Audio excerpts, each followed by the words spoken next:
فأنا ناصح لإخواني بالصدع بالحق. تبيض وجوههم، السكوت في مسألة الحزبية يضرها، فاصدع بما تؤمر وأعرض عن المشركين.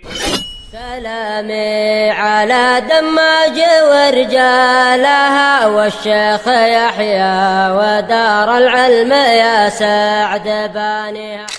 Bismillahirrahmanirrahim. Kita masih di muka surat 40. Qalat Syaikha Ummu Abdillah Al-Ba'daniyah hafidhahallahu ta'ala, wa min nusratillahi lil mu'minin, termasuk dari pertolongan Allah untuk kaum mukminin. Kalau sebelumnya adalah apa? Tentang Nabi Muhammad SAW. Nah sekarang dohirnya adalah kaum mukminin, walaupun masih terkait dengan apa? Nabi Muhammad SAW. Nusratullahi nasruhu subhanahu li ummil mu'minina Aisyah radhiyallahu anha. Pertolongan Allah subhanahu untuk ibu kaum mukminin, yaitu Aisyah radhiyallahu anha. Wa tabri'atuha mimma ramaha bihil munafiqun, dan pembebasan Aisyah dari apa yang dituduhkan oleh kaum munafikin yang dulu dan yang sekarang. Wa anzalallahu fi sya'niha Qur'anun yutla, dan Allah menurunkan Al-Quran yang dibaca sampai hari kiamat tentang keadaan Aisyah, pembebasan diri Aisyah. Baik. Qala ta'ala, innal ladzina ja'u bil ifki usbatum minkum, sesungguhnya orang-orang yang mendatangkan kebohongan, yaitu apa? Cerita dusta, mereka adalah satu kelompok dari kalian sendiri, ya dalam barisan kaum muslimin. Tapi apa? Bukan sahabat, mereka adalah para munafikun. Dan ada beberapa sahabat yang tertipu oleh kerancuan yang ditebarkan oleh orang-orang munafikun. La tahsabuhu syarral lakum bal huwa khairul lakum. Jangan kalian menyangka itu keburukan untuk kalian, bahkan itu adalah kebaikan bagi kalian, yaitu adanya tamhis, adanya pemisahan. Karena kalau tidak muncul cabaran-cabaran semacam tadi, tidak ketahuan siapa yang lidahnya baik untuk kaum mukminin, untuk keluarga Nabi, dan tidak ketahuan siapa yang lidahnya busuk dan jiwanya kotor terhadap Nabi dan keluarga Nabi. Tapi ketika ada cabaran macam ini, ketahuan mana yang emas dan mana yang istilahnya apa ya, loyang kalau orang Indonesia bilang. Baik. Kemudian hasilnya apa? Likul limri'im minhum maktasaba minal itsm. Setiap orang dari mereka yang mendatangkan berita-berita palsu tadi akan mendapatkan dosa sesuai dengan yang dia perbuat. Ada yang dosanya paling besar, yang tawalla kibrah, yang mengurusi berita dusta yang terbesarnya, yaitu Abdullah bin Ubay ibnu Salul. Ini memikul dosa yang paling besar, yang lain sesuai kadarnya. Walladzi tawalla kibrahu minhum lahu adzabun azim. Dan orang yang mengurusi tawalla, mengurusi kibrah, yaitu bagian terbesar dari berita palsu tadi, minhum dari kelompok tadi itu, lahu adzabun azim, dia akan mendapatkan siksaan yang besar. Para mufassirun sepakat orang ini adalah Abdullah bin Ubay ibnu Salul. Baik. Adapun orang-orang, sebagian orang Bani Umayyah yang mereka memang apa? Kelompok Nawasib yang memang membenci ahli bait, mereka mengatakan yang tawalla kibrahu adalah Ali bin Abi Thalib. Memang mereka membenci Ali bin Abi Thalib.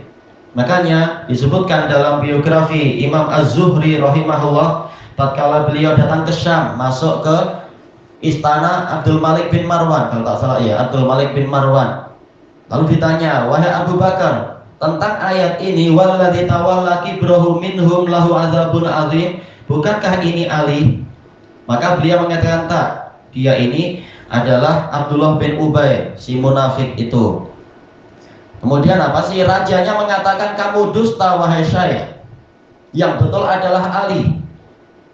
Maka Az-Zuhri malah marah, dimarahi sama penguasa, dia malah semakin marah karena ini perkara terkait dengan kehormatan para sahabat. Beliau marah langsung mengatakan, kalian menuduh saya dusta, demi Allah seandainya turun ayat dari langit mengatakan dusta itu halal, saya tak akan dusta. Lalu menyebutkan hadis dengan sanadnya sampai kepada Rasulullah SAW atau sampai ke sebagian sahabat bahwasanya yang mengurusi berita terbesar, bagian terbesar kedustaan tadi adalah Abdullah bin Ubay.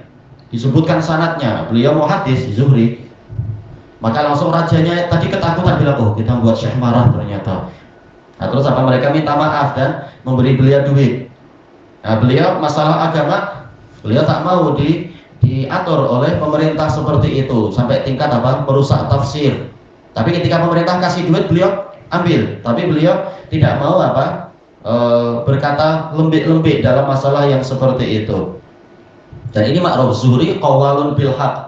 Tetapi kalau dikasih hadiah oleh pemerintah beliau mau, karena itu bukan sesuatu yang terlarang.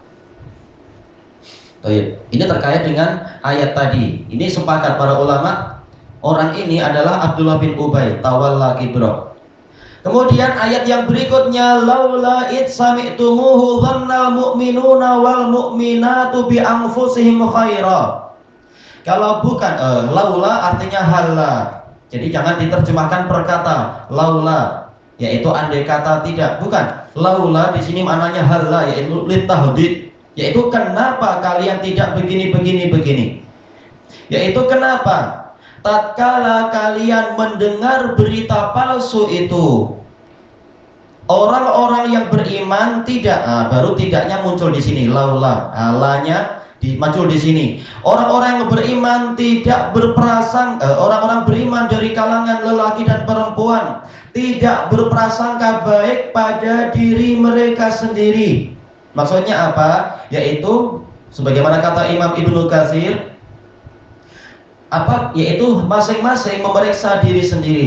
Apakah dia rela akan dituduh berzina sementara dia tidak berzina? Tentunya setiap mukmin dan mukminah mengatakan tak, saya tak rela dan saya tak mau melakukan itu. Maka apabila kalian sendiri wahai mukminin dan mukminat tidak rela melakukan itu dan tidak mau dituduh melakukan itu, maka bagaimana kalian rela ibu kalian dituduh seperti itu? Karena Aisyah ummul mukminin yang tertinggi. Alal khilaf antara Aisyah dengan Khadijah, tapi jelas di masa itu Khadijah sudah meninggal lama sekali. Baik, di masa itu periode Madinah ummul mukminin tertinggi adalah Aisyah. Bagaimana kalian rela ibu kalian dituduh seperti itu? Atau boleh jadi sebagian dari kalian juga dalam hatinya ikut menuduh seperti itu. Lebih layak untuk tidak rela.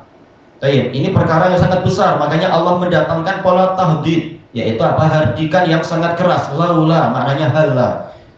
Wa qalu hadza ifkum mubin, yaitu kenapa mereka tidak mengatakan ini adalah kedustaan yang jelas. Malah banyak yang ragu, akhirnya hampir perang di antara para sahabat. Sebagian mendukung Nabi untuk menghukum Abdullah bin Ubay, sebagian yang lain malah muncul fanatismenya mendukung Abdullah bin Ubay.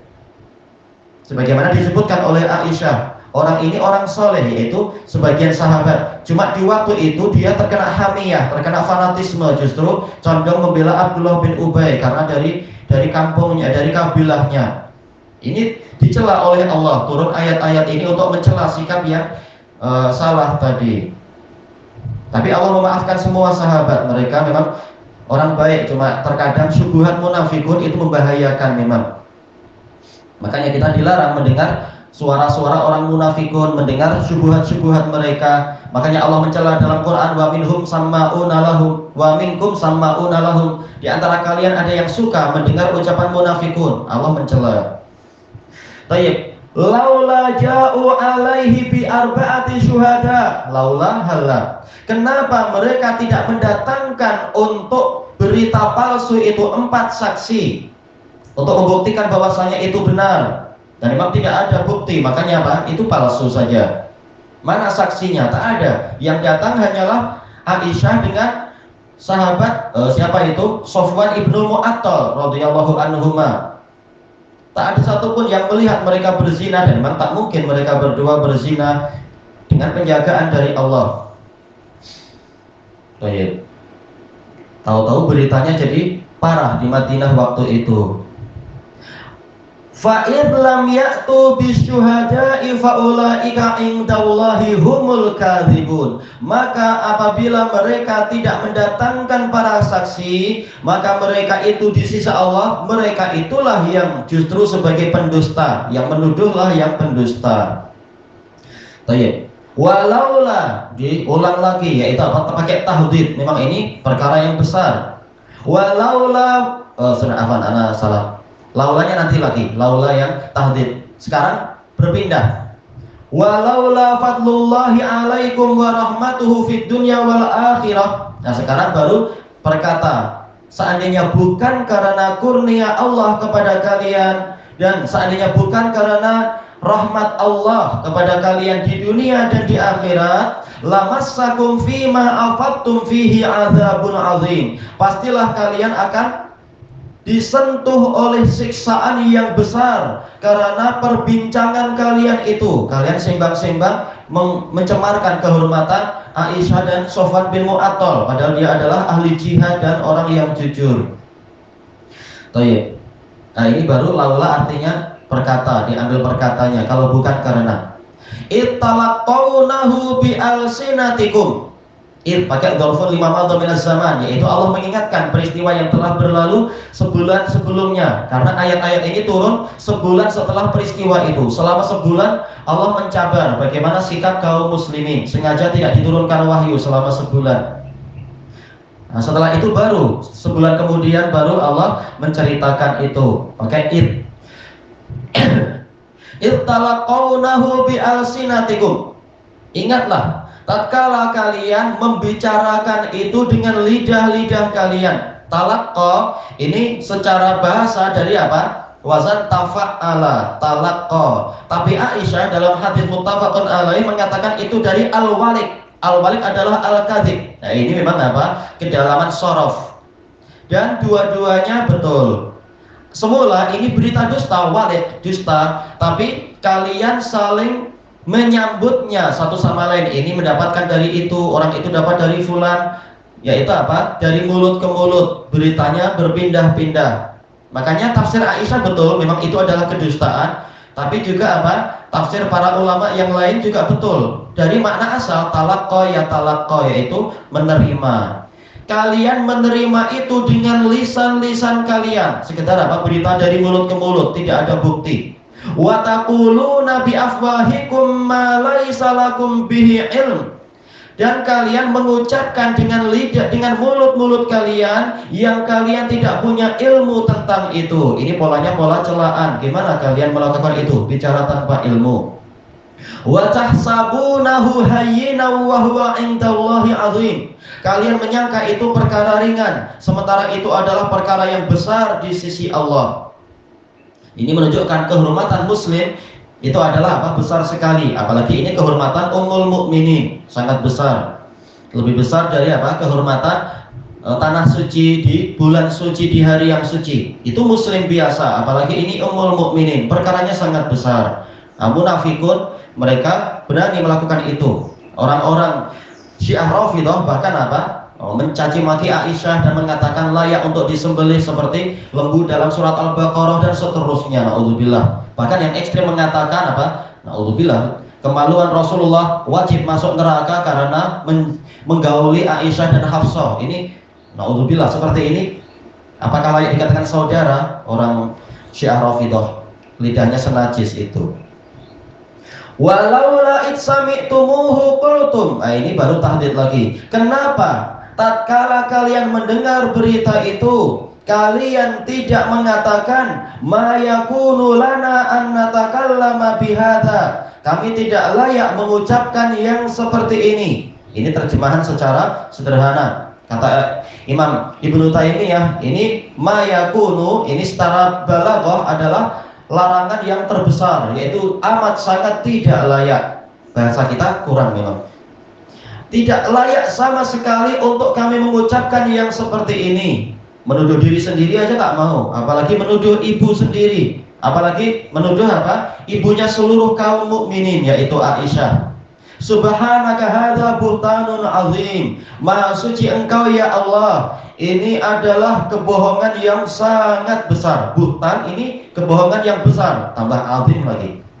Ya'idzukumullahu an ta'udu limithlihi abada. Baik, jangan diterjemahkan secara perkata, nanti salah. Takdirnya apa? Allah ta'udu limithlihi abada. Kalau secara perkata malah keliru nanti. Allah menasihati kalian agar kalian mengulang seperti itu. Salah besar. Tapi terjadi kesepakatan di kalangan para ulama, ini balaghah. Ada la nafiyah yang muncul, yang tersembunyi. Allah ta'udu. Ya'idzukumullahu alla ta'udu limithlihi abada. Allah memberikan nasihat pada kalian agar kalian tidak mengulang pada amalan seperti itu selama-lamanya. Dan pola ini muncul di dalam ayat terakhir dari surat An-Nisa. Kalau ini apa? Surat An-Nur. An-Nur ini surat An-Nisa As-Sughra. Dalam surat An-Nisa akhir surat itu juga ada pola seperti itu. Ada la yang tersembunyi. Baik. Yubayyinullahu lakum an tadillu. Takdirnya Allah tadillu. Baik. Ini menunjukkan terjemah secara perkata itu tidak boleh apa? Dihentikan sampai di situ kalau menerjemah. Setelah perkata kemudian dijelaskan makna yang lengkapnya demikian. Nah, itu boleh. Perkata boleh, tapi tidak boleh hanya berhenti sampai di situ. In kuntum mu'minin, apabila kalian adalah orang-orang yang beriman. Terbentuk ijma' para ulama bahwasanya orang yang kembali menuduh Aisyah berbuat kekejian macam tadi, maka dia adalah kafir, karena Allah menjadikan ini syarat sah keimanan untuk tidak melakukan yang seperti itu. Baik. Wa yubayyinullahu lakumul ayati wallahu alimun hakim. Dan Allah menerangkan kepada kalian ayat-ayat ini, dan Allah Maha mengetahui lagi Maha penuh hikmah. Baik, ilahuna wallahu a'lam.